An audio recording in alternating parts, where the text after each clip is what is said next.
Before we begin tonight's journey, I just want to take a moment to invite you to support this channel by liking the video, subscribing, and leaving a comment below. Let me know where in the world you're watching from and what time it is as you're settling in. I read every comment, and I love seeing how far and wide this relaxing space reaches. Now, find your comfort, take a deep breath, and let's begin. When we think about the universe, most of us picture the vastness of stars scattered across the night sky, perhaps a swirling galaxy, or the warm light of our own sun. We marvel at its immensity, its beauty, and its mystery. But the story of the universe is not just about stars being born and galaxies colliding. It's also about endings, grand, unfathomable, and slow. Tonight, we journey through time, not to the past, but toward the ultimate future, toward the silence, toward the end of everything. The universe began about 13.8 billion years ago in what we call the Big Bang. It wasn't an explosion in space. It was an explosion of space itself. Everything that exists now, time, matter, energy, and the very fabric of space, emerged from that single point. Since that moment, space has been stretching, expanding, and evolving. Stars were born, galaxies formed, life emerged on at least one little blue planet. But nothing lasts forever. And so we begin this story not with death, but with the seeds of it, hidden in the very fabric of the cosmos. At the core of everything in this universe is a concept called entropy. It's a measure of disorder, of randomness, of how energy gets spread out. You've experienced entropy every time you've dropped a glass and watched it shatter.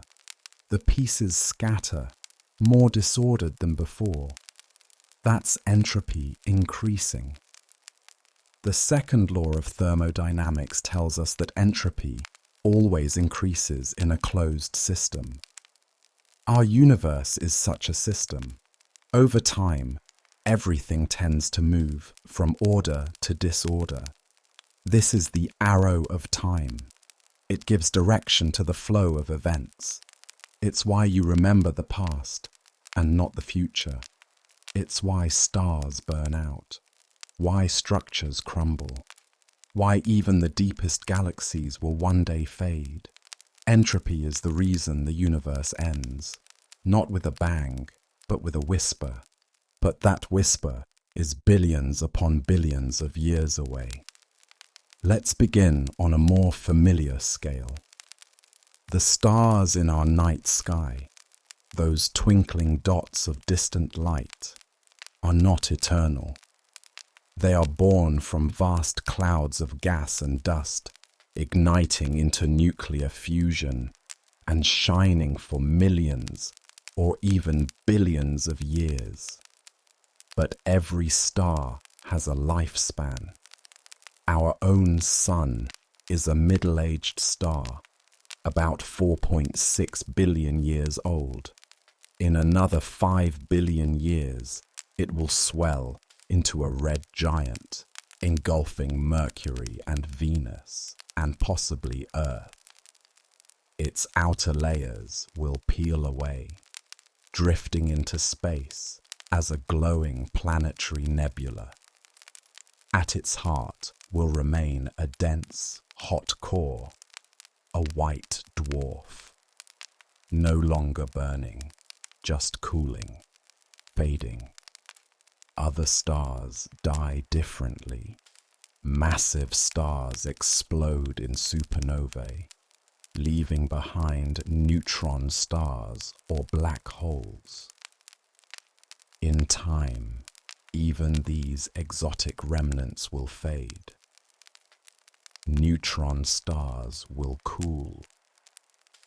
Black holes, while long-lived, will eventually evaporate through a strange process called Hawking radiation. Now, let's fast forward.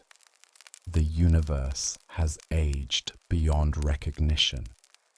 It's about 100 trillion years from today, a time known as the degenerate era. All normal stars are gone. What remains are stellar remnants, white dwarfs, neutron stars, and black holes. Galaxies are quieter. There are no new stars forming. The gas that once coalesced into blazing suns is gone, used up, or scattered. The universe is colder, darker, but not entirely silent. Some white dwarfs may still glow faintly. Binary star systems might spiral together, emitting faint gravitational waves. Occasionally, two stellar remnants will collide, producing a flash of energy in the void. But these are rare fireworks in an overwhelmingly quiet universe. Eventually, even the white dwarfs cool to become black dwarfs, cold, dead husks. Neutron stars remain silent and compact. But most fascinating are the black holes. Black holes are not eternal. Through a phenomenon discovered by Stephen Hawking, they emit tiny amounts of radiation, what we now call Hawking radiation. It's an incredibly slow process, but over unimaginable time spans, black holes evaporate. The largest black holes, those at the centers of galaxies, might take 100 years or more to vanish. This is the black hole era. The universe is vast, empty, and dark. The only activity is the slow, ghostly fading of black holes. Eventually, even they are gone. The last black hole has evaporated.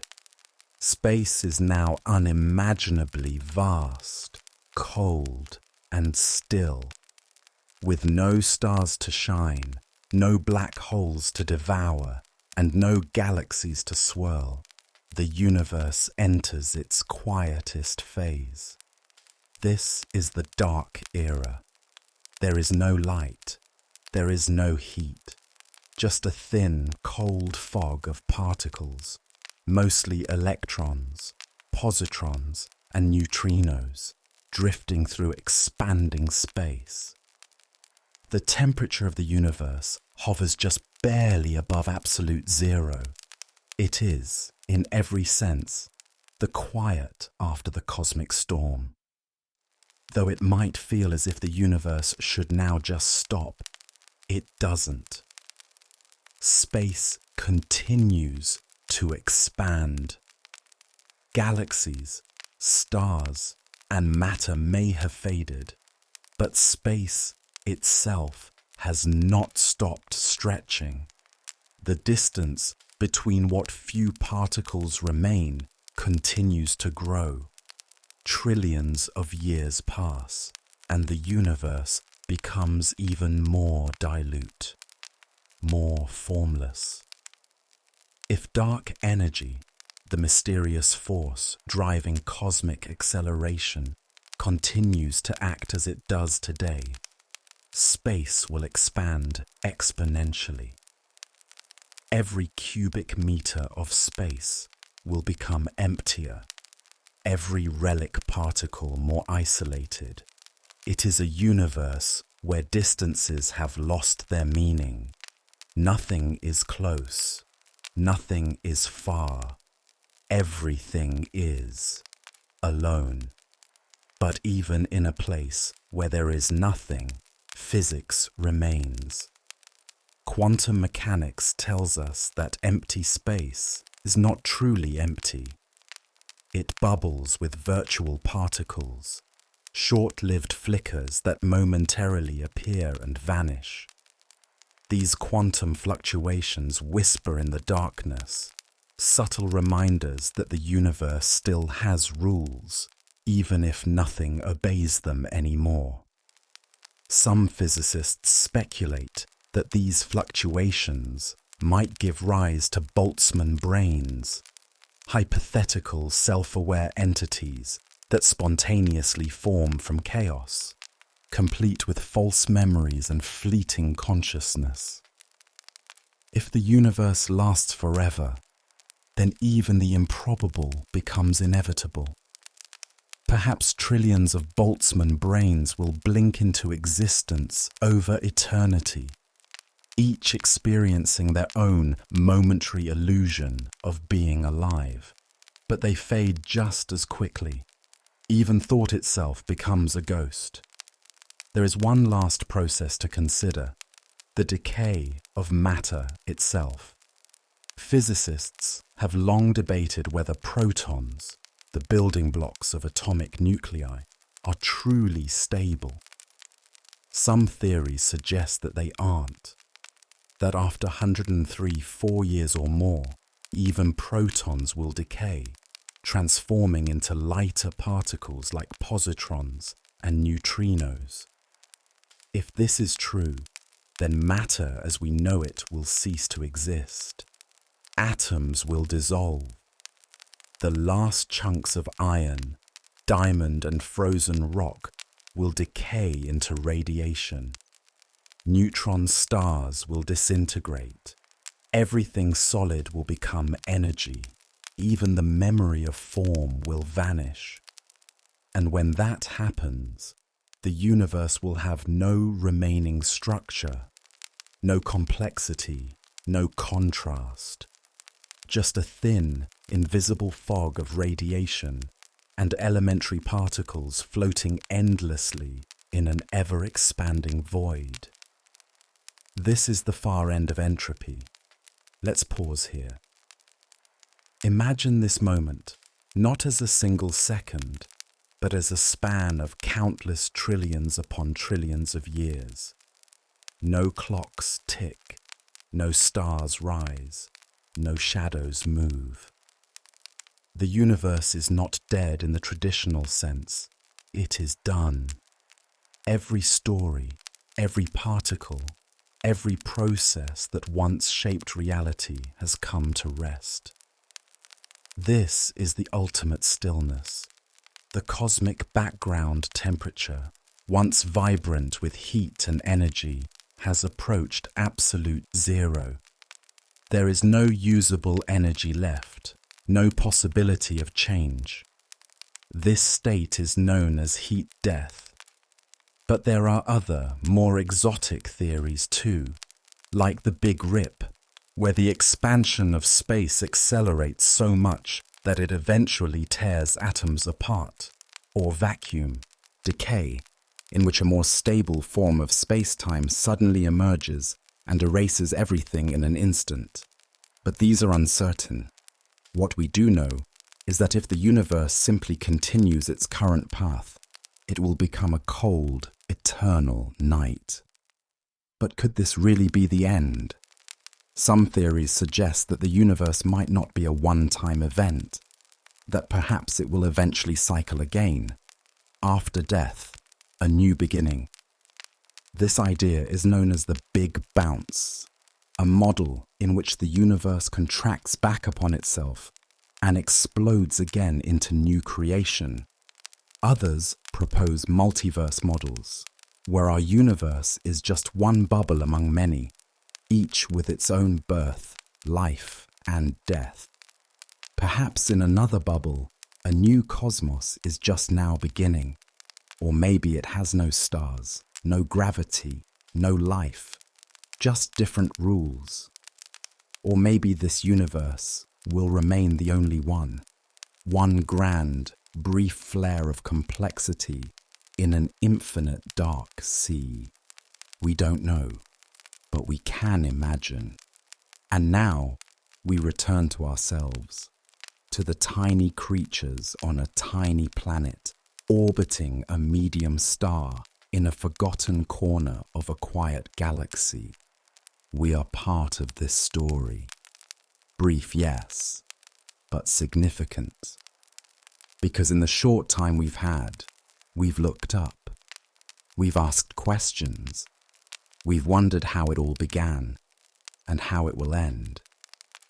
And in doing so, we've stretched our consciousness across time, past the death of stars, the silence of galaxies, and the final breath of matter.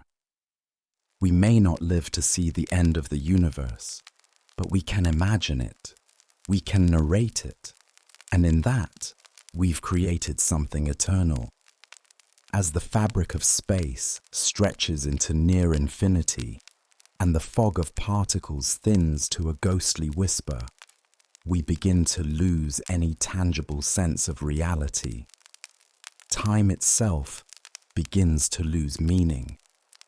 When nothing changes, when no process unfolds, when no matter interacts, what is time but a silent echo?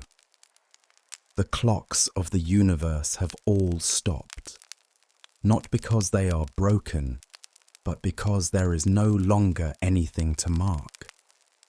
Every second ticks forward identically.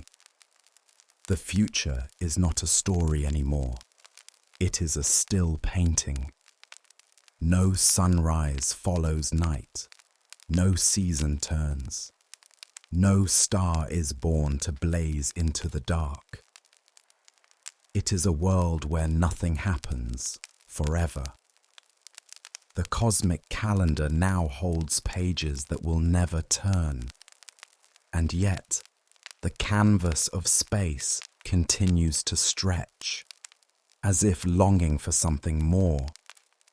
But there is no painter, no brush, only emptiness stretching over emptiness, like a thought that never finishes forming. In this stage of the universe's life, even the concept of distance loses its function. If you were to stand in one place, and you couldn't really, because there are no planets, no ground, no reference points. But if you did, and you tried to look in any direction, you would see nothing. Not blackness, not void, just an absence that defies definition. Because light itself no longer travels. There are no photons bouncing between objects, no surfaces to reflect. The speed of light still holds as a law of physics, but there is nothing left for it to govern. No one sends, no one receives. The silence is not quiet. It is fundamental. It is baked into the bones of the cosmos now. This stage of existence, if we can even call it that, is defined by patience beyond comprehension. All the fireworks of creation are behind us. Galaxies colliding, stars flaring into being, black holes swallowing suns.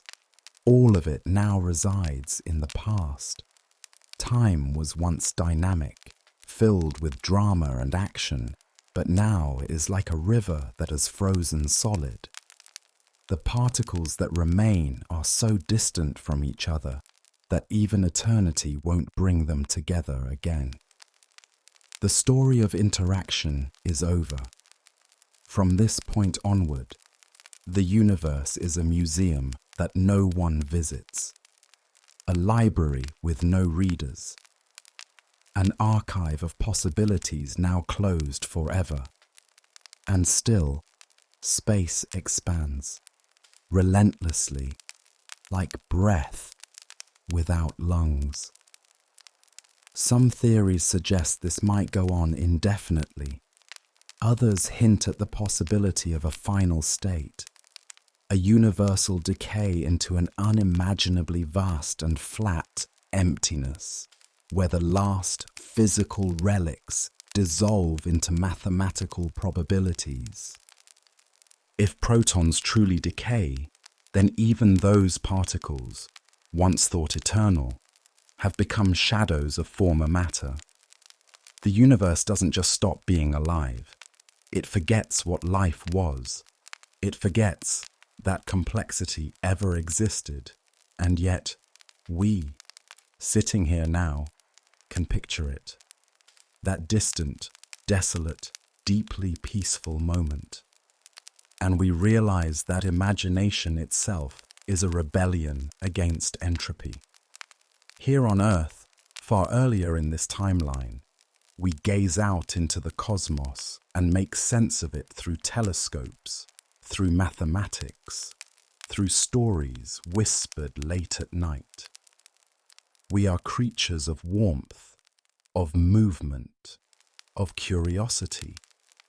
And though we only exist in a flicker of time, we hold in our minds the arc of everything, from the birth of the universe to its final breath.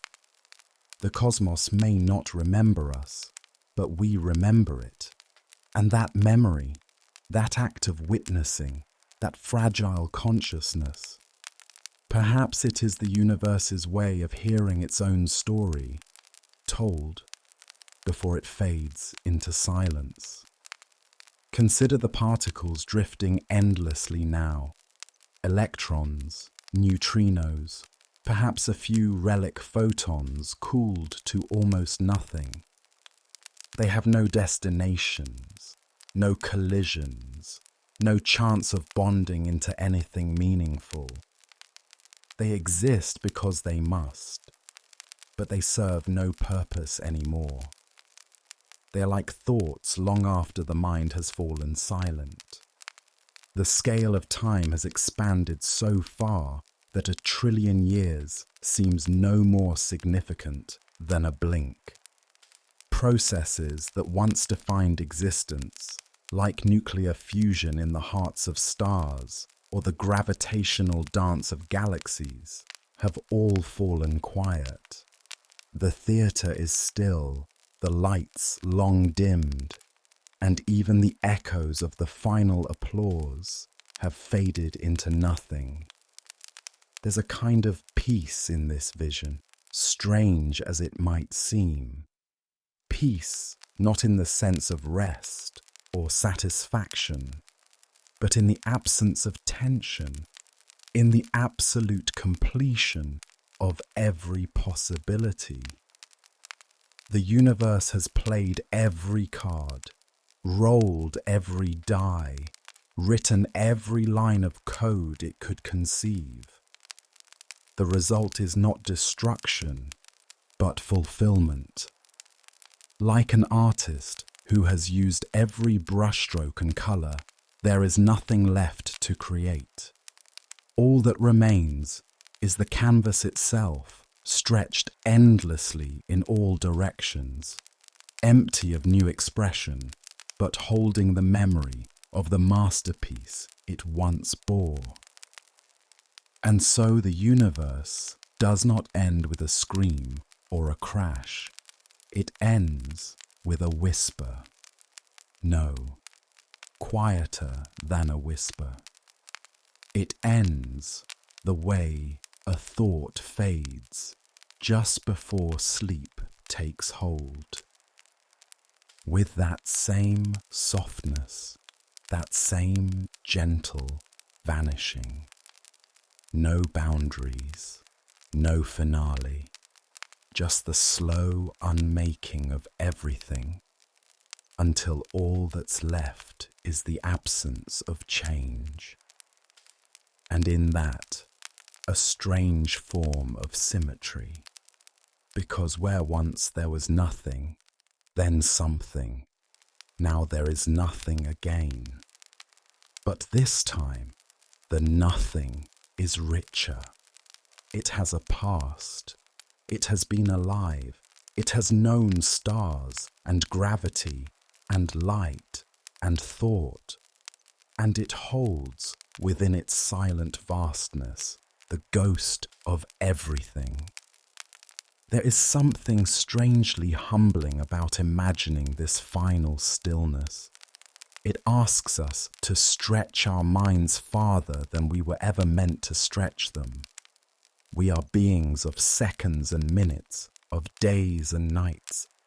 Yet here we are, contemplating timescales that surpass not only human history, but the history of stars, of galaxies, of matter itself.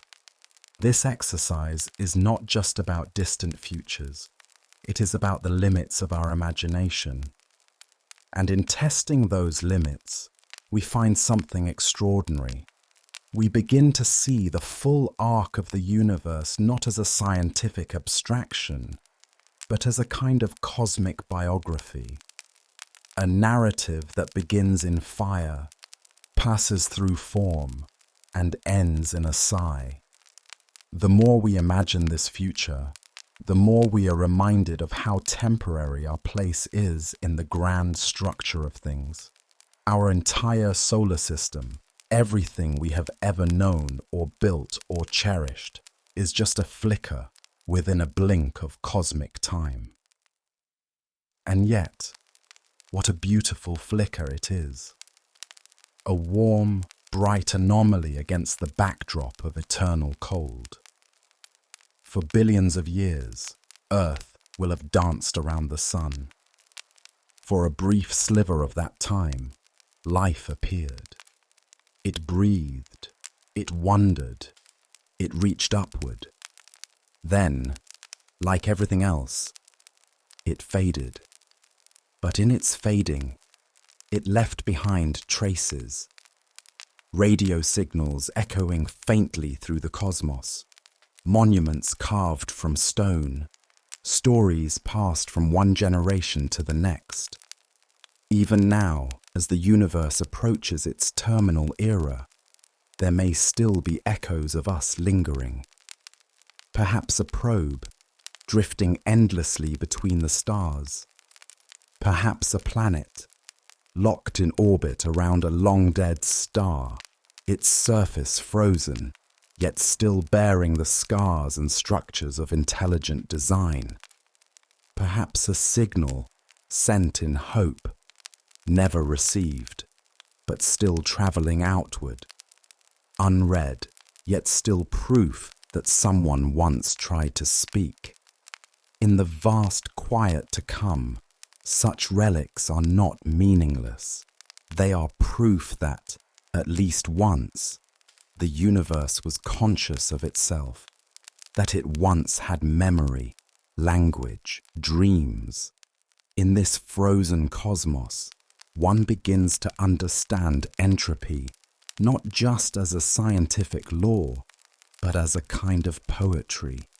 The gradual unweaving of complexity, the melting of pattern into noise, the long, soft unraveling of time. It is the universe's final lullaby, and like a lullaby, it is both soothing and mournful. We often think of endings as things to be feared, but this ending feels different. It does not come with violence or cruelty. It is not abrupt. It is patient, gentle, infinite in its scope and pace. It does not rip the fabric of existence. It simply allows the threads to drift apart until the fabric is no more. And yet, in the face of this unimaginable scale and stillness, we cannot help but reflect on ourselves. We who are small, fleeting and soft-boned. We who build houses to guard against the wind, who tell stories to guard against forgetting, who make art to guard against silence. We matter not because we are long-lived or powerful. but because we have the capacity to look into the future and care, to see the end of the universe and still find beauty in it. That, perhaps more than anything else, is what sets us apart from the uncaring march of entropy, the ability to love, to mourn, to hope, even when faced with the certainty of cosmic night. As we continue drifting through the unimaginable reaches of time, it becomes harder to distinguish motion from stillness, beginnings from endings. The scale becomes so vast that it no longer feels real, only abstract. When eons stretch longer than the lives of galaxies, and when even light itself seems too slow to matter, the very concept of now becomes diluted. And yet, it is here in this eternal twilight, in this frozen stillness, that we find a curious kind of elegance. Because in the absence of motion, everything becomes a monument. Every last remaining particle, every last trace of mass or memory is not just a remnant, it is a relic, a sacred reminder that the universe once stirred with purpose and fire. In that future, silence reigns not because it was imposed, but because there is nothing left to speak. All systems have reached their thermodynamic conclusion. No more gradients exist, no more heat flows. The asymmetry that once powered the dance of reality has smoothed out like a pond gone still. All potential is spent, and so we are left with stasis, but not boredom. Because even in the stillness, something remains. The narrative, the shape of what once was. Like the impression of a fossil, the story of the cosmos is preserved not in sound or light, but in form. The memory of galaxies, long since faded, is held not in visibility, but in principle, in the structure of what remains. That there was a time when stars burned, when atoms clashed and coalesced, is itself a form of existence. Imagine for a moment being the last conscious observer, an impossible thought, and yet, as a thought experiment, it holds power.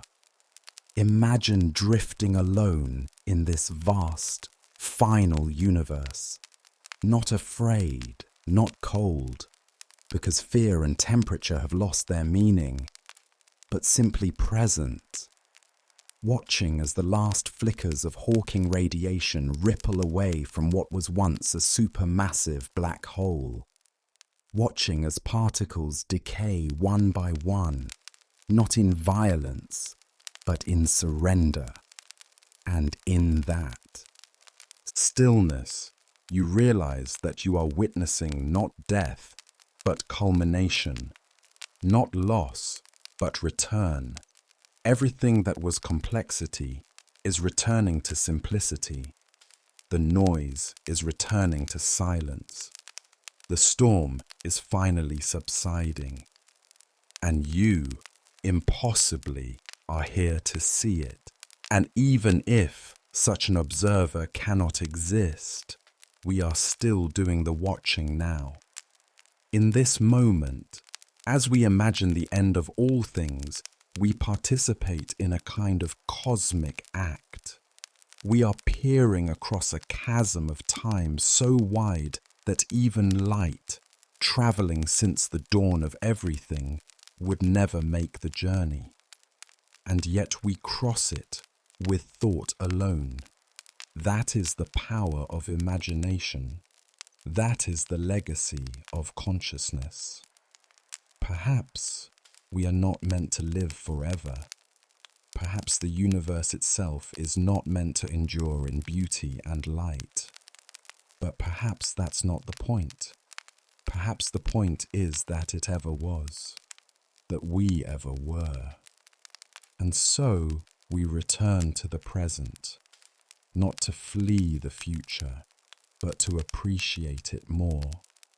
Every breath you take now, every heartbeat, every whisper of wind or flutter of leaves, these are miracles born in a cosmos that began with fire and will end in silence.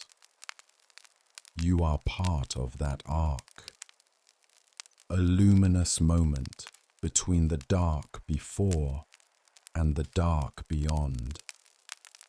That is not tragic, that is sacred.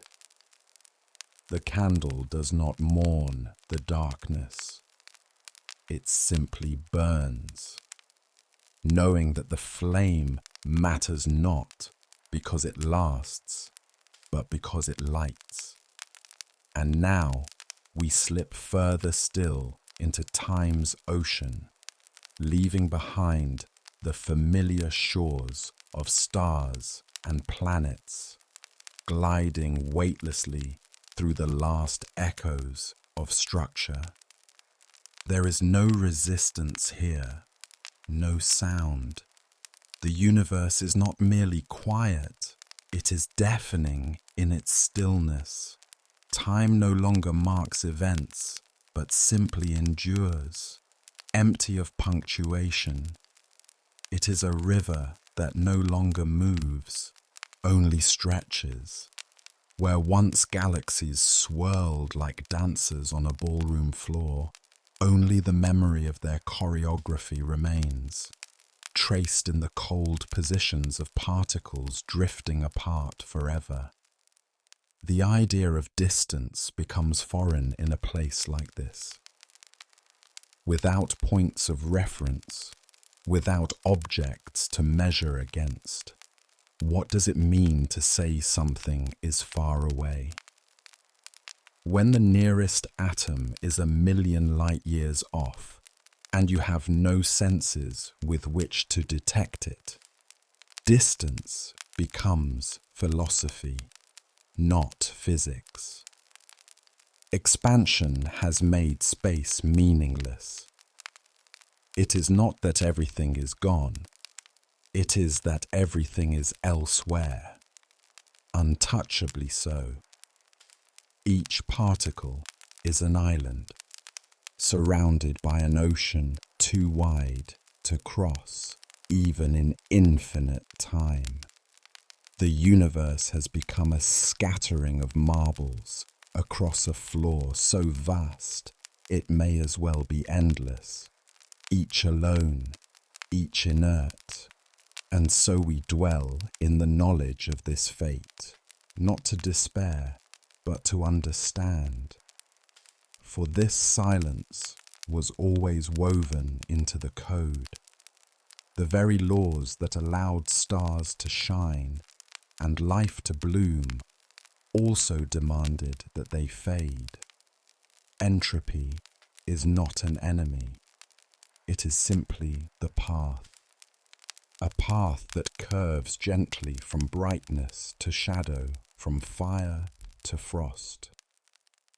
All things follow it: atoms, stars, galaxies, thoughts, even memory. The purpose, if one dares to speak of such things, is not to escape entropy, but to dance while it allows us to move.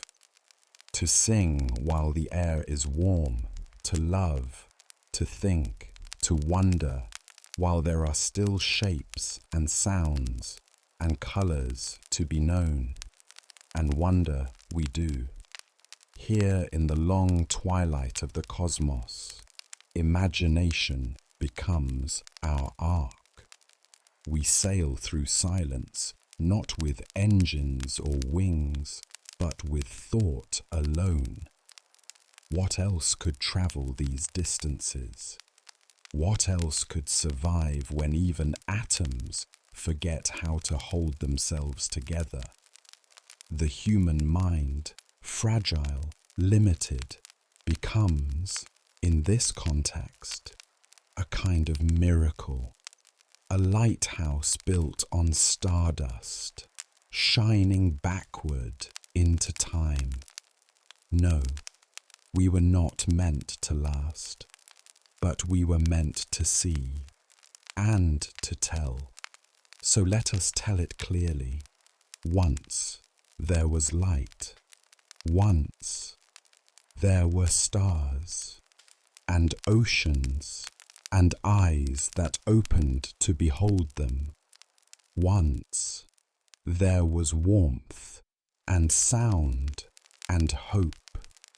Once there were hands reaching across time, crafting tools, writing names, drawing maps of the heavens.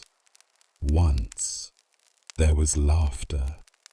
Once there was grief. Once there was love. And all of it came from the same dust that now floats cold and silent in the dark. And if it could happen once, it may happen again. Not here, not now, but somewhere, somewhen. And maybe it doesn't need to. Maybe this one universe, this single bright bloom in the void, was enough. The universe owes us nothing, yet gave us everything. It gave us the tools to ask where we come from, to imagine where we are going. It gave us sunlight. It gave us music. It gave us time, however brief, to become aware, to understand, to whisper to one another across the millennia. And if we are the only ones to do so, then so be it. We spoke. We sang. We knew. And so, the end of the universe is not a loss.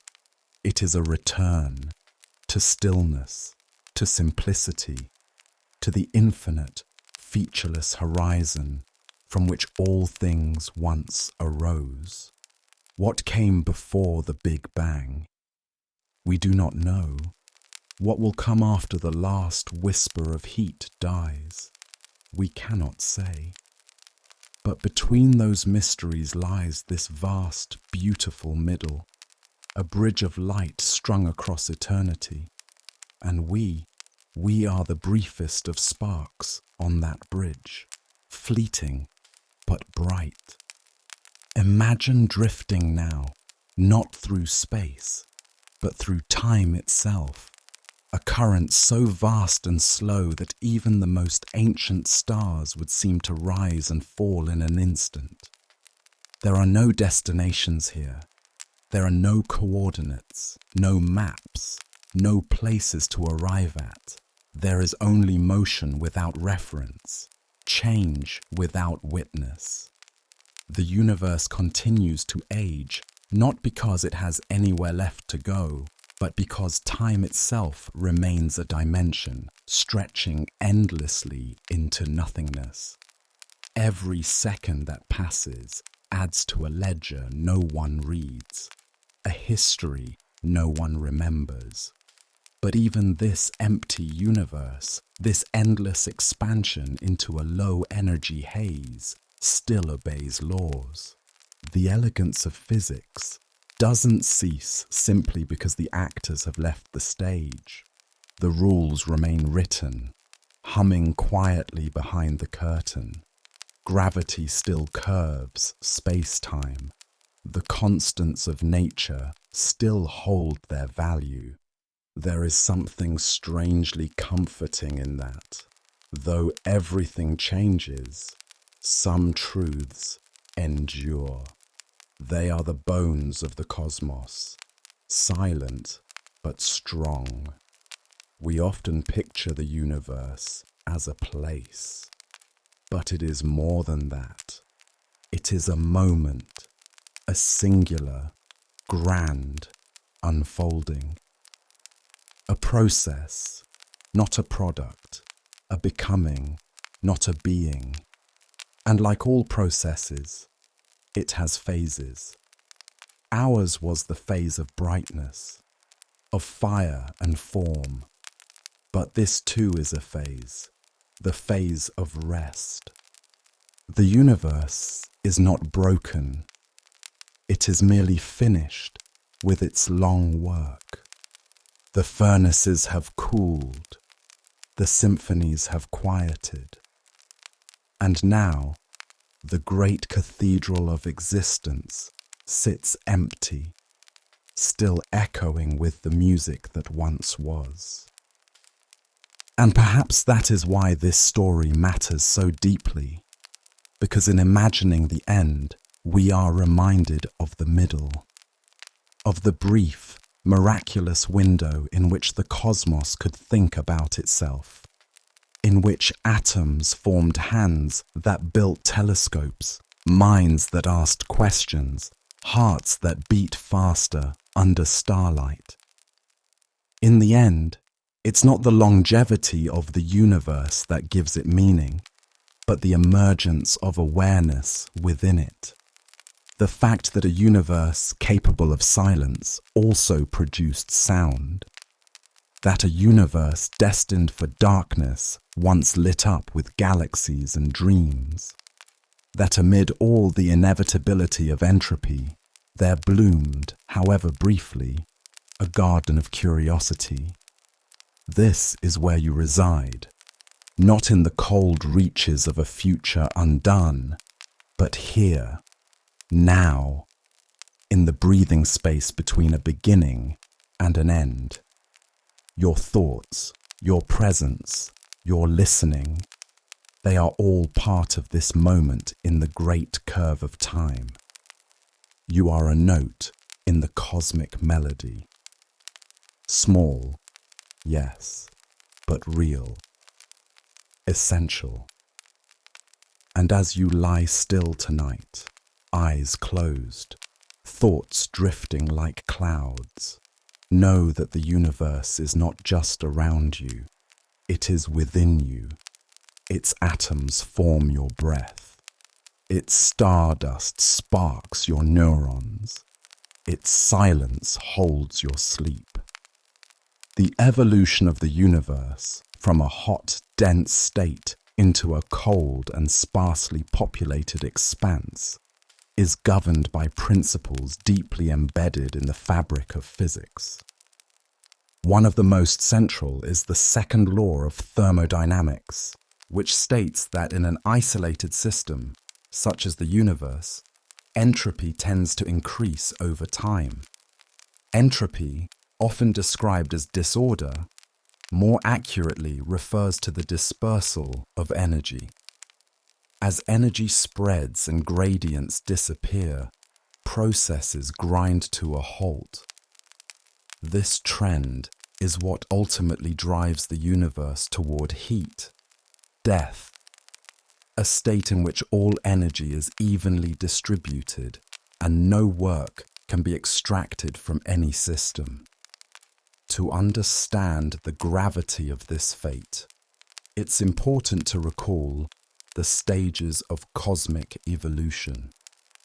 After the Big Bang, matter clumped together due to gravitational attraction, forming the first stars and galaxies. Over billions of years, stars synthesized heavier elements in their cores and eventually died, scattering these elements into space. New generations of stars formed from this enriched material, gradually depleting the available gas in galaxies. Star formation slowed and stellar populations aged. The cosmos, once vibrant with new birth, began to settle into a quieter rhythm. This progression has been observed and measured, with astronomers noting a significant decline in star formation rate over the last several billion years. Eventually, star formation will cease entirely. With no new stars to replace those that die, galaxies will dim.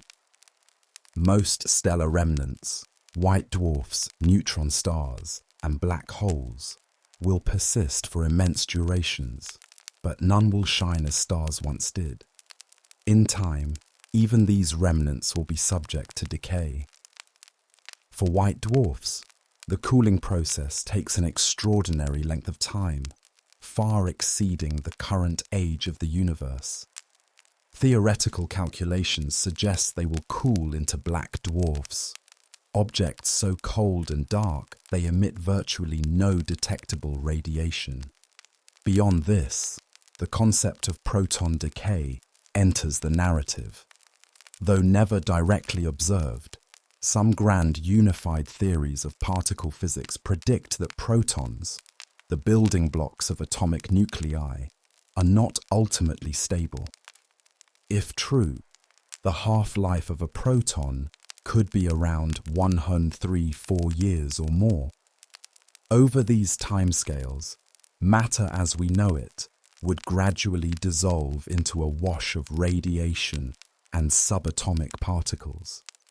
Planets, rocky cores, and the last frozen remnants of stars would all succumb to this process. The structural integrity of everything material would be erased. Then we come to black holes, the most enduring entities in the known universe. For a long time, they were thought to be truly eternal, capable of devouring matter and energy without limit. But in 1974, Stephen Hawking introduced the concept of black hole evaporation, or Hawking radiation. Through quantum mechanical effects near the event horizon, black holes emit a tiny trickle of radiation. This causes them to slowly lose mass over unimaginable timescales. The larger the black hole, the slower it evaporates. The largest supermassive black holes, some weighing billions of times the mass of the Sun, may persist for as long as 100 years before they vanish completely. Once black holes have evaporated and protons have decayed, if they do, what remains is a universe filled only with elementary particles and low-energy photons, stretched across a space that continues to expand. It is a condition called the heat death, or the big freeze. In this state, temperature asymptotically approaches absolute zero, and no energy gradients exist to fuel motion, interaction, or computation. No stars, no planets, no memory, just a dilute fog of particles in an ever larger void. Alternate scenarios for the end of the universe also exist, though none are certain. In one, called the Big Rip, the accelerated expansion of the universe continues to the point that even atoms are pulled apart. This depends on the properties of dark energy, which, although dominant in the universe's current energy budget, remains poorly understood. If dark energy strengthens over time, the very fabric of space could be torn asunder, dissolving galaxies, stars, planets, and eventually subatomic particles themselves. Another speculative scenario is vacuum decay. According to some interpretations of quantum field theory, our universe may reside in a false vacuum, a metastable state that appears stable but is not truly the lowest energy configuration. If a bubble of true vacuum were to spontaneously form, it would expand at the speed of light, altering the laws of physics within and annihilating all structures. This event, while theoretical, would be unnoticeable before it occurs, and instantaneous from any local perspective. It remains one of the most unpredictable and irreversible possibilities. Despite these possibilities, the most widely accepted outcome remains the heat death.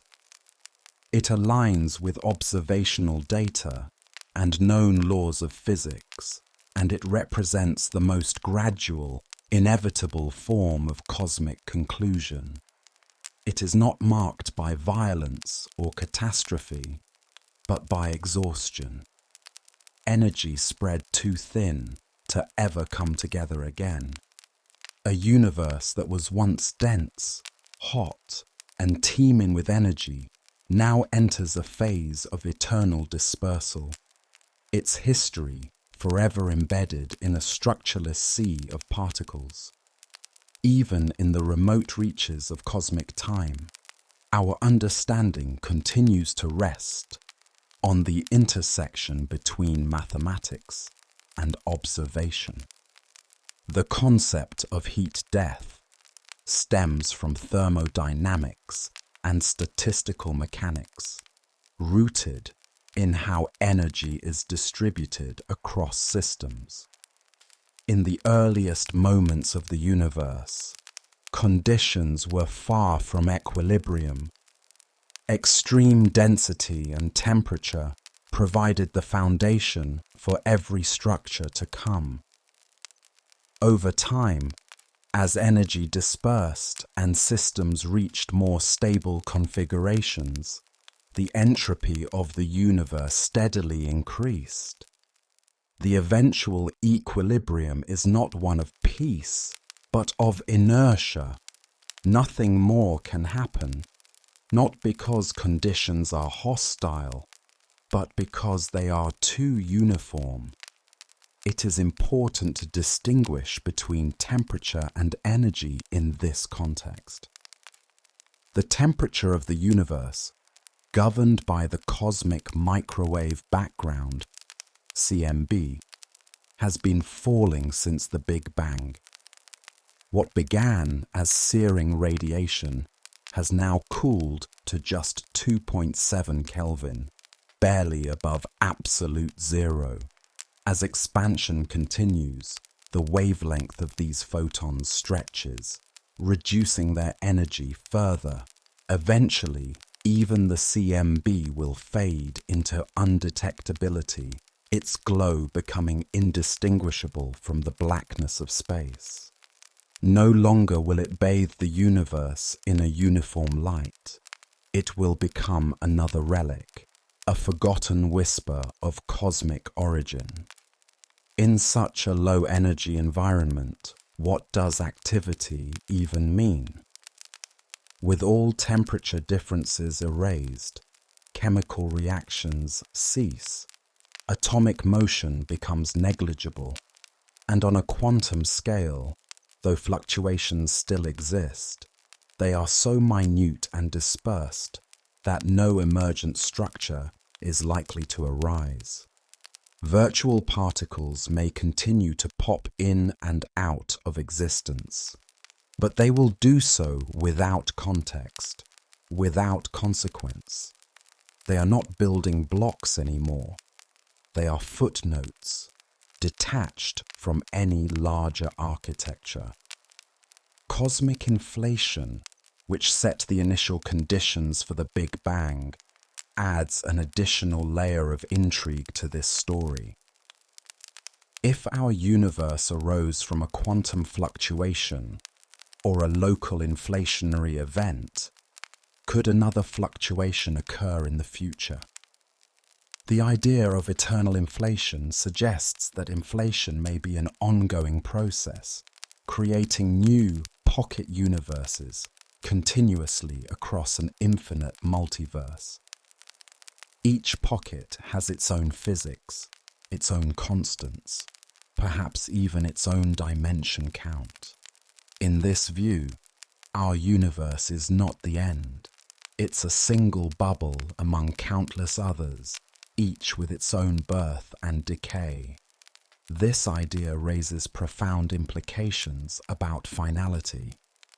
If new universes continue to emerge beyond our observable horizon, then the end is merely local. Our universe may succumb to heat death, but others could be bursting into life at every moment. Yet these universes are causally disconnected from ours, beyond communication, beyond observation, beyond influence. For all intents and purposes, we are isolated. The knowledge of their potential existence does not change our trajectory, but it does alter our perspective. The end of our universe may not be the end of all that is. Closer to our own domain of understanding, the evolution of dark energy remains an open question. Its influence now dominates cosmic expansion, but we do not yet know its true nature. Is it a cosmological constant, a fixed energy density of space itself? Or is it dynamic, varying over time and potentially reversible? If it is the latter, then expansion may not continue forever. A phase transition in dark energy could halt or even reverse the expansion, leading to a new cycle of contraction and rebirth, an echo of ancient philosophical ideas now clothed in modern physics. Nevertheless, the prevailing interpretation, supported by supernova observations, CMB measurements, and large-scale structure surveys, is one of perpetual expansion. Galaxies, not gravitationally bound to each other, will accelerate away, eventually disappearing from view. Even with the most powerful telescopes, the observable universe will shrink in practical terms. Future astronomers, living in gravitationally bound systems like our local group, will see only their nearby surroundings. The grand narrative of a dynamic, expanding universe will be hidden from them, lost to the dimming of the cosmic horizon. This is one of the most poignant aspects of cosmic aging. Not only does the universe lose energy, it loses memory. Information about its past becomes harder and harder to retrieve. Cosmic records degrade. Signals stretch beyond detection. Structures collapse or decay. And eventually, the narrative thread of cosmic history becomes so faint that no observer could piece it together. The story is not only ending, it is being forgotten. At this point in the universe's trajectory, the distinctions between what was and what is begin to dissolve. The past, full of structure and event, becomes a shadow cast over a future so sparse, it may as well be blank. The final epochs of cosmic time are governed not by what remains, but by what no longer happens. There are no more star births, no more supernovae, no more gravitational spirals, no more nuclear reactions. The interactions that once shaped galaxies, planets, and life have fallen into total silence. But the underlying geometry of the universe still plays a role. General relativity tells us that mass and energy curve space-time, influencing the motion of objects and the expansion of the cosmos. As mass becomes ever more dilute, the curvature of space flattens out. In the far future, the universe approaches perfect spatial flatness, a Euclidean simplicity that matches the uniformity of its contents. This has consequences for how we think about boundaries. There are none. Space does not curve back on itself. It simply extends infinitely without edge or center. In such a state, even the idea of location becomes less meaningful. If every place is like every other place, then orientation, proximity, and position lose their practical value. In this almost featureless expanse, quantum mechanics remains the final holdout of structure. Even at the lowest possible energies, quantum fields pervade space. The vacuum, despite its name, is not truly empty. It hosts fluctuations, however weak, that represent the ceaseless jittering of energy at the smallest scales. These fluctuations, while insufficient to spark new complexity in a heat-dead universe, represent the last form of activity in any traditional sense. They are the ghost of causality, drifting through an otherwise undisturbed cosmos. Given enough time, and we are speaking of durations so long they challenge imagination, even rare events can occur. Statistical mechanics implies that in an infinite span, even extremely improbable configurations will eventually manifest. This includes, for instance, Boltzmann brains, hypothetical, spontaneously forming self-aware entities arising from random fluctuations. Though the concept is controversial and mainly philosophical, it demonstrates the breadth of what's considered possible within infinite timescales. In such scenarios, these temporary minds might blink into existence, experience a moment of thought, then dissolve. They would exist without context, without environment, without origin. They would be thinking fragments of memory without a world to anchor them. While intriguing, such ideas push against the boundaries of testability. Physics, for all its scope, is still bound by observation, and the far future lies permanently outside that reach. We build our models using the best data available: cosmic background radiation, redshift patterns, particle behavior, and extend those models mathematically into eras we can never directly observe.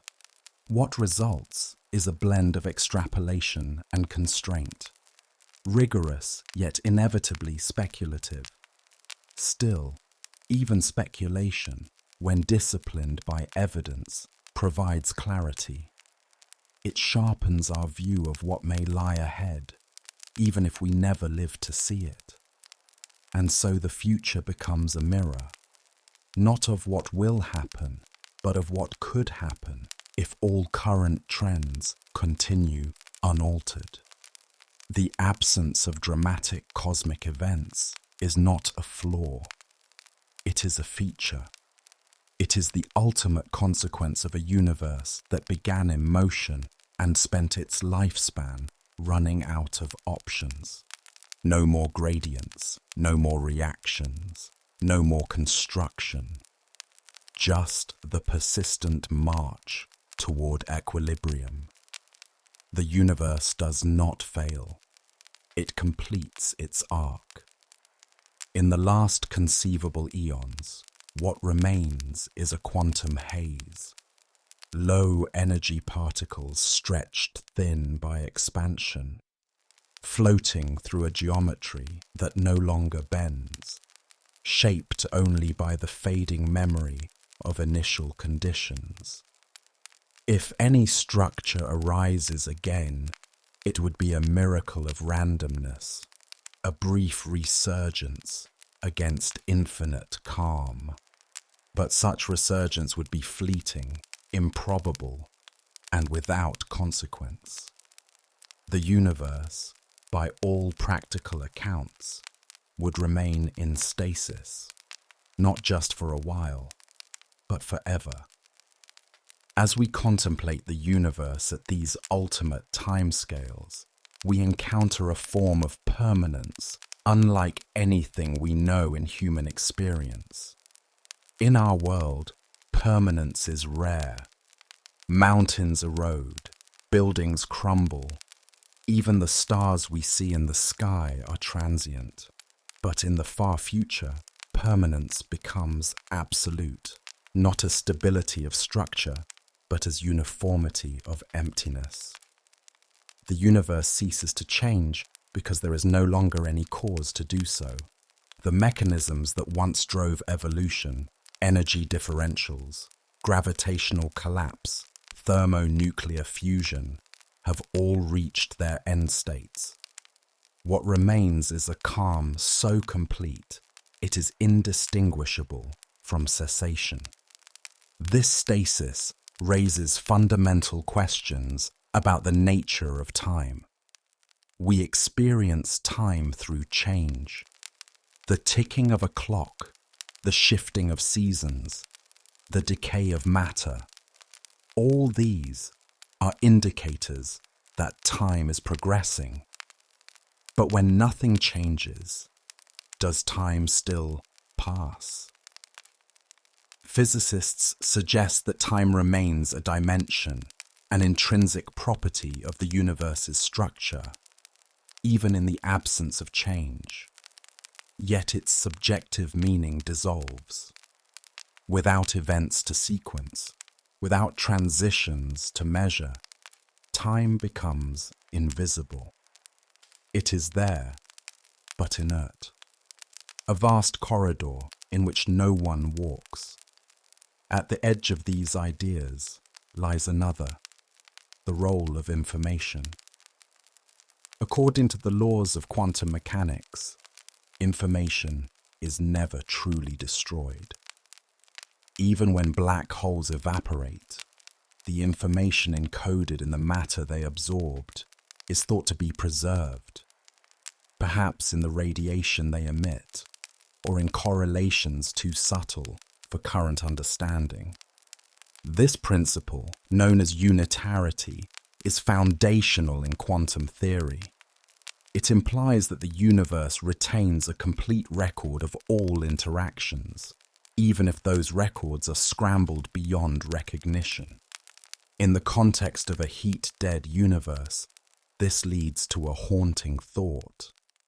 All that ever occurred, the formation of stars, the rise of life, the fleeting presence of consciousness, might still exist in some diffuse, entropic form, not accessible, not interpretable, but still there, woven into the state of the cosmos in ways that no observer could ever recover.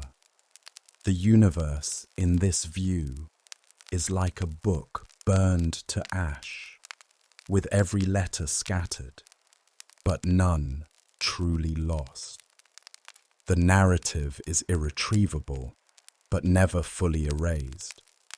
And while these musings border on the metaphysical, they are anchored in real questions at the frontier of theoretical physics. Can we ever reconcile the laws of quantum mechanics with general relativity? Will a complete theory of quantum gravity, one that unites the very large with the very small, alter our understanding of the universe's endgame? As of now, such a theory remains elusive. But it may be that the deepest truths about the universe lie hidden in these final, formless epochs, not in their drama, but in their silence. This silence, in turn, becomes the ultimate canvas for speculation. Could new physics emerge under such extreme conditions? Could unknown processes, dormant until now, activate in the deep future? These are not idle questions. the history of science is filled with surprises, phenomena that defied prior expectation. From the discovery of cosmic acceleration to the mysteries of dark matter and dark energy, we've learned that absence of evidence is not evidence of absence. There may still be dynamics we have yet to uncover. The future, though apparently simple, may hold complexities invisible from our current vantage point. Still, based on all that we know, on models tested across billions of light years, and confirmed by the relic radiation of creation, the universe appears headed toward irreversible quiet. Its beginning was marked by violent birth. Its middle was defined by growth and transformation. Its end, by contrast, is subtle. Not a collapse, not a shattering, but a settling. A leveling of all things until none remain distinct. It is an end not in flames, but in form, an equation balanced so perfectly that it no longer moves. The concept of a final state is not just a physical description, it is a boundary condition on imagination. It forces us to confront the limits of what can be known and what meaning might persist when structure no longer does. In the final epochs of the cosmos, the laws of physics will still hold, but their expressions will become trivial, equations will balance, but only because nothing disturbs them. Space will be vast, but indistinguishable from one point to another. Particles may still exist, but in numbers so low and distributed so thinly that no interaction ever occurs again. It is not a vacuum in the conventional sense, but a completeness of decay. The universe does not end in a dramatic failure, it ends in total success. The system has run to its full thermodynamic completion. This notion becomes even more profound when we consider entropy in a cosmological context. In the early universe, entropy was low, not because it was highly ordered in a traditional sense, but because there were so many potential configurations still available. Gravity, in particular, complicates our naive understanding of disorder. Clumping into stars and galaxies, for instance, increases gravitational entropy. As time goes on, more and more of the universe's gravitational potential is realized, and entropy increases. But once all mass has fallen into black holes, and those black holes have themselves evaporated, the remaining entropy is in the smoothness, a complete uniformity with no more structure to be gained or lost. There are profound philosophical implications to such a state. In the absence of memory, structure, or contrast, even identity becomes undefined. The final universe is not only quiet, but anonymous. It contains no observers, no records, no reference points. The terms here and now lose significance. There is no now when nothing changes, no here when no locations differ. It is a universe that has returned to abstraction, a cloud of potential with no realization. And yet, despite the enormity and cold logic of this end, we are here now, speaking about it. We are embedded in the very universe whose fate we're imagining. Our atoms were forged in stars that burned billions of years ago. Our ability to reason, to model the future, is itself a phenomenon of the cosmos, a brief and beautiful anomaly in its long, cooling descent, that we can understand entropy, predict the heat death, and still marvel at the journey. That is part of the wonder. It reminds us that time is not merely a countdown towards stillness. It is a stage upon which the improbable becomes real, even if only for a moment. Life, thought, and awareness are fleeting patterns, but their existence suggests that the universe is not just a machine winding down. It is also a story that was told, if only briefly, through us.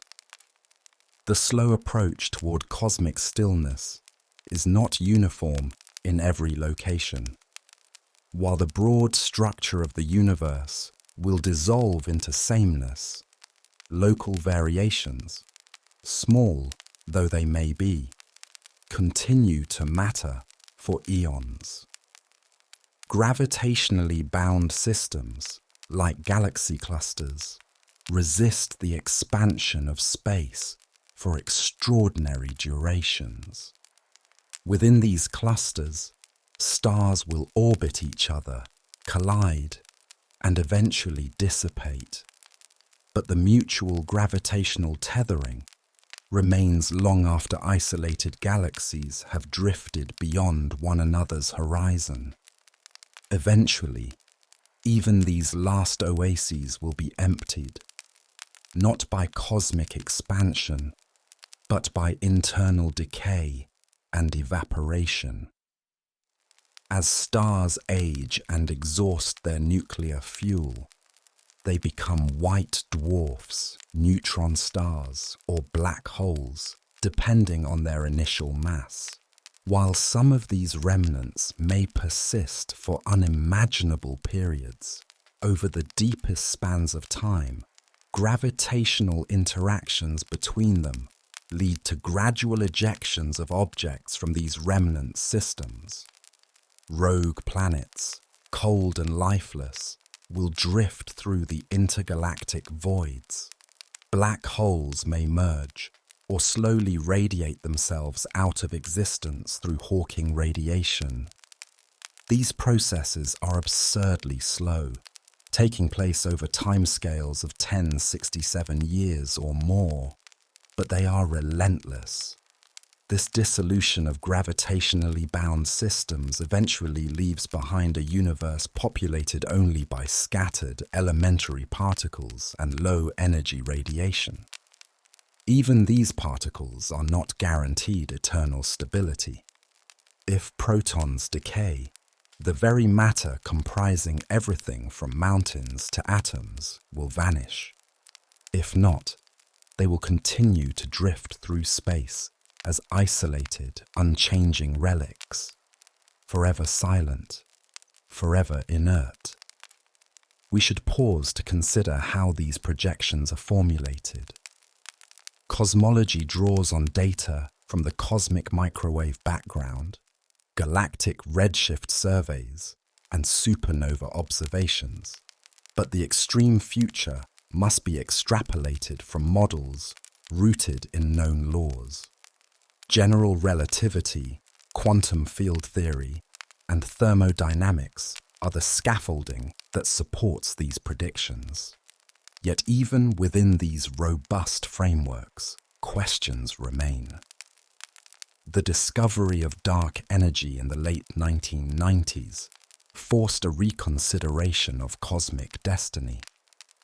Before then, it was believed that the universe's fate hinged on the balance between expansion and gravitational collapse. Now, with dark energy causing accelerated expansion, the future is decisively open and quiet. Still, this acceleration raises mysteries of its own. The cosmological constant, a mathematical term that represents the energy density of space, is one candidate for dark energy, but others involve dynamic fields that evolve over time. If dark energy changes character, the universe's fate could be dramatically altered. The acceleration might slow, halt, or reverse. Or it could speed up catastrophically, ending everything in a big rip.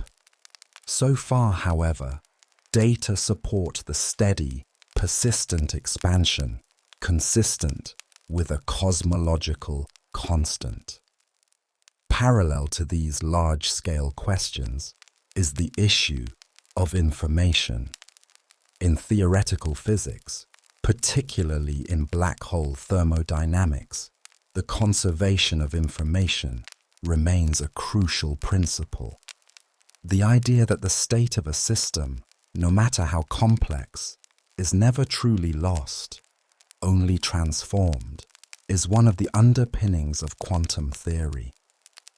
This view, combined with the holographic principle, suggests that all the information about a three-dimensional region of space may be encoded on its two-dimensional boundary. If this principle holds at cosmic scales, then the history of our universe, the totality of all that has occurred, might still exist in some diffuse, encoded form, imperceptible but preserved. In this perspective, the universe is not merely winding down, it is compiling its record. Not a book written in ink and pages, but a cosmic ledger etched in the geometry of space-time. While we may never access it, and while no one may remain to read it, the record itself may persist in principle. This brings an eerie kind of solace.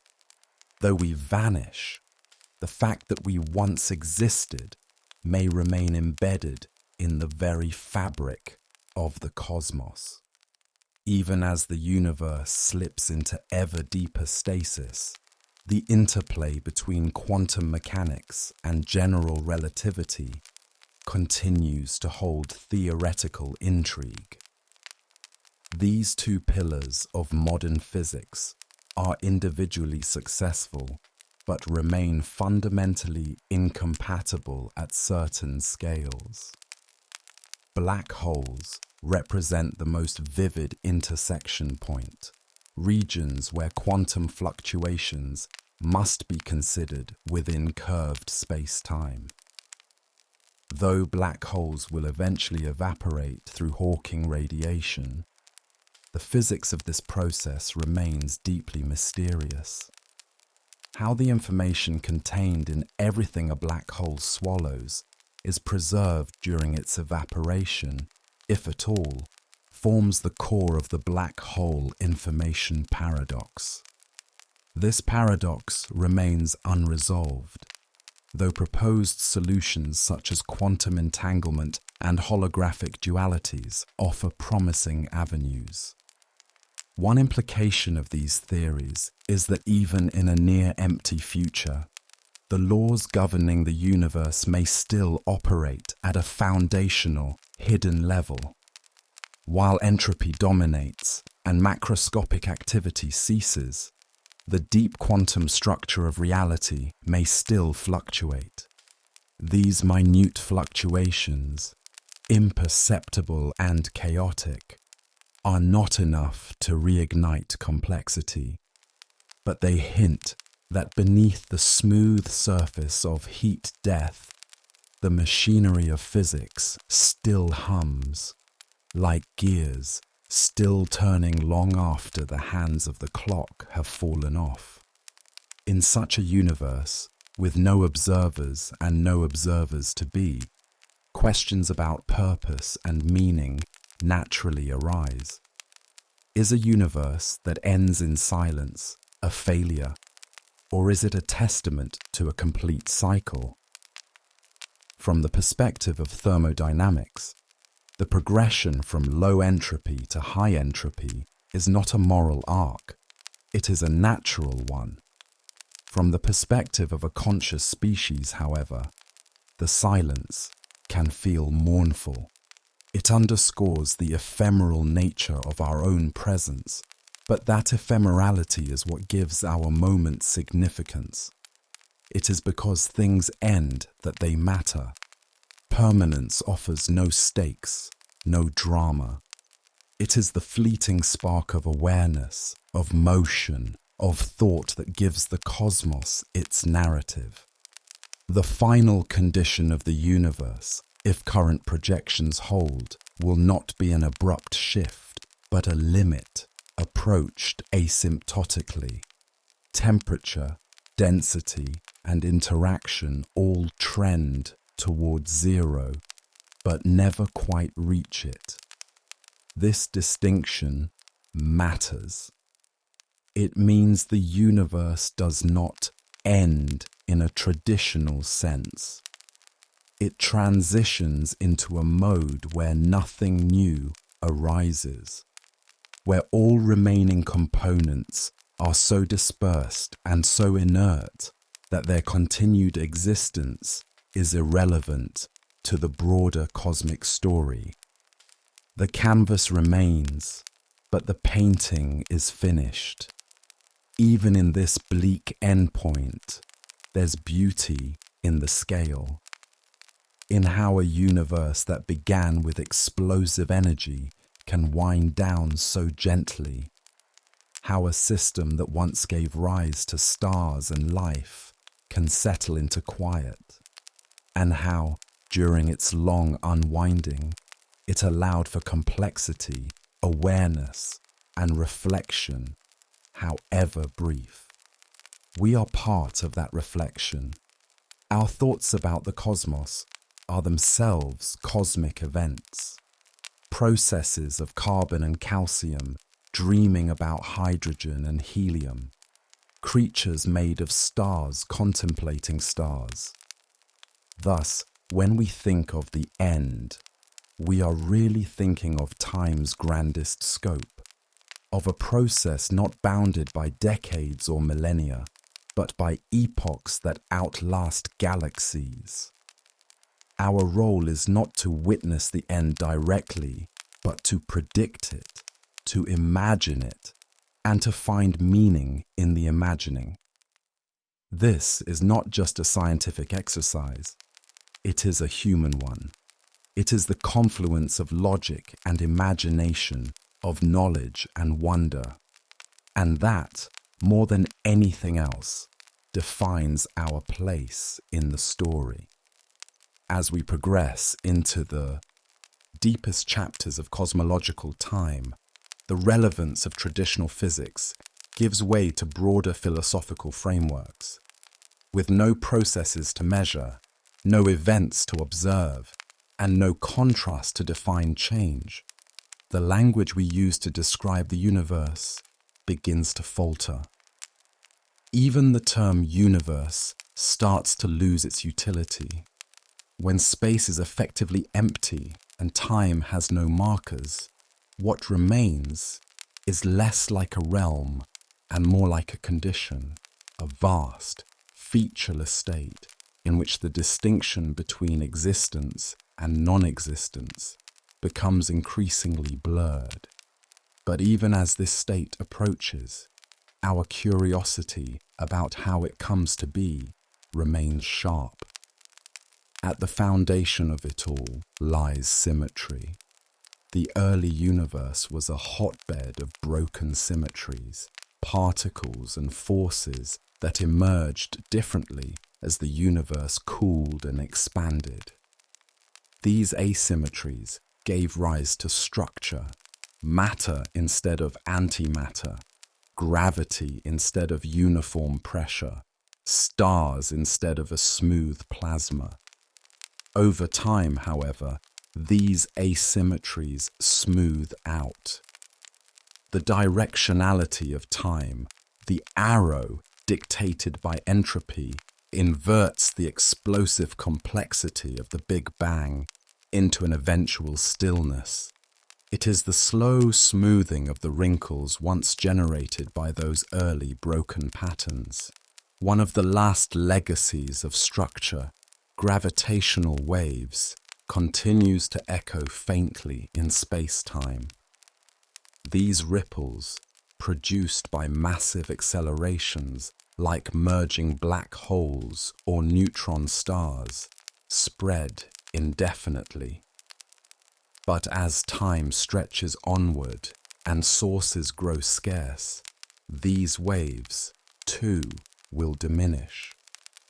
Eventually, they will be redshifted by the expanding universe to such an extent that they become undetectable, wavelengths so long their peaks span light years.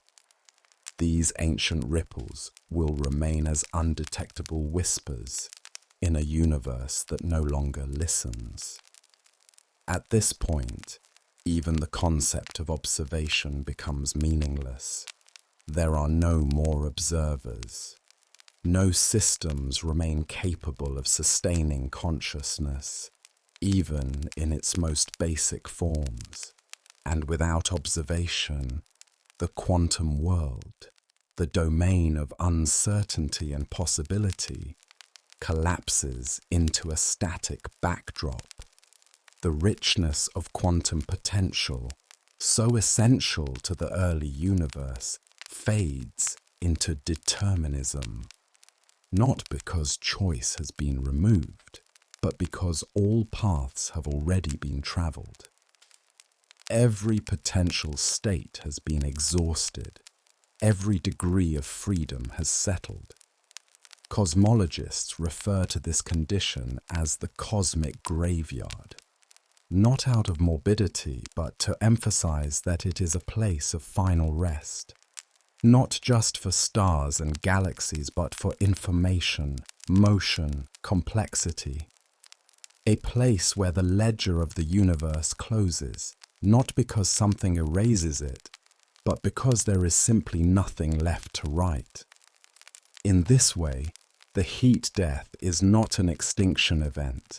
It is the fulfillment of a process, the calm after an infinite cascade of interactions, a conclusion so slow, so quiet, that it escapes drama entirely. There are, of course, speculations beyond this.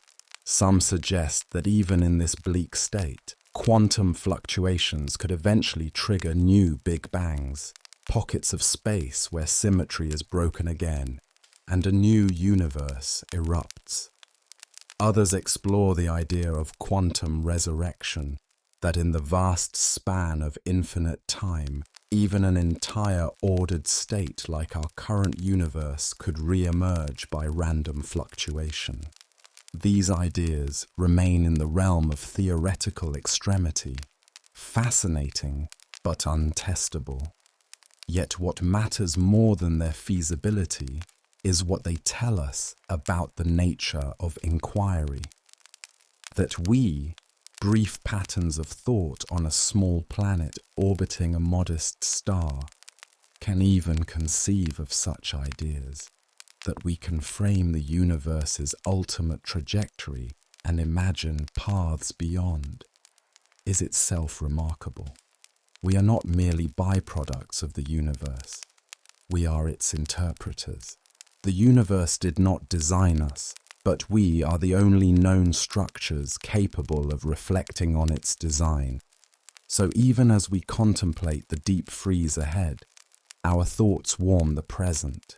This very act of imagining, the slow collapse of time, the final drift of atoms, the last flickers of radiation, imbues our moment with significance. It roots our fragile awareness in a much larger context. The end may be inevitable, but it is not meaningless.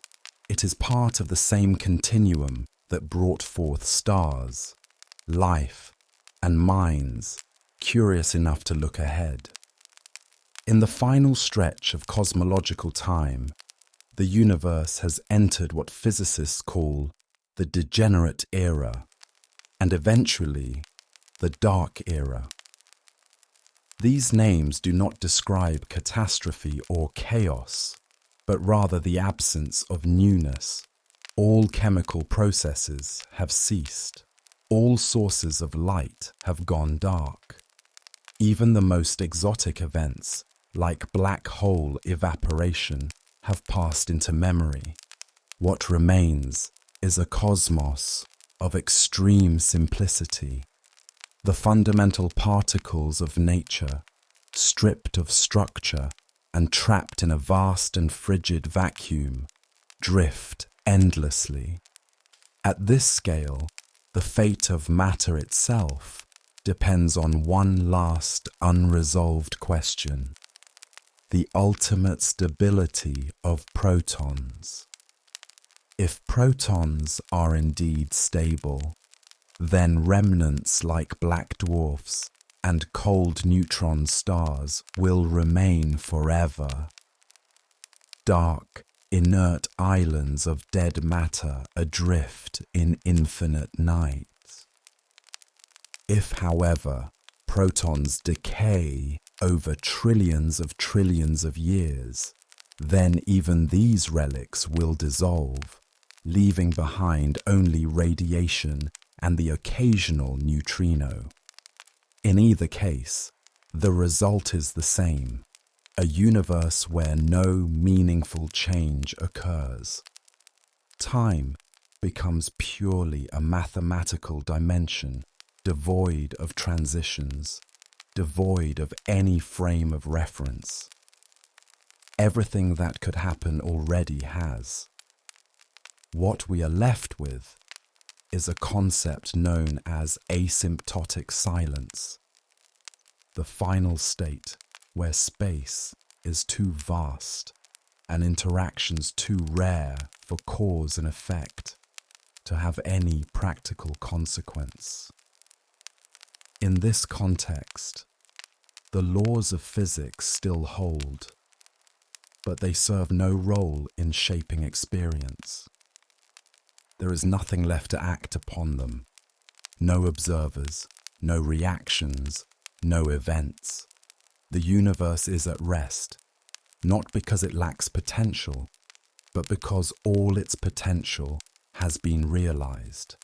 And yet, it is this very arc that gives our time in the universe its narrative power. We stand not at the end, nor the beginning, but in a narrow interval when the cosmos is capable of complexity, of light, of thought. This narrow window, spanning just a few billion years in a timeline of untold trillions, is when stars shine, chemistry dances, and life, at least once, emerges to question its place. This is the stelliferous era, and we inhabit it. It is the time of galaxies, of biospheres, of minds. The time when the universe writes its autobiography. Our knowledge of this story comes from light, ancient photons reaching us across time. Through them, we reconstruct the universe's history and project its fate. The same forces that allow us to look back into cosmic origins also let us peer forward, imagining what comes next. This ability, unique so far to the human species, is a kind of temporal symmetry. We bridge the ages not physically, but intellectually. Through curiosity, we travel across scales, from the birth of atoms to the death of stars. And so, the universe's ending is not only a scientific outcome, it is a canvas for meaning. What matters is not the cold that awaits, but the warmth that briefly was.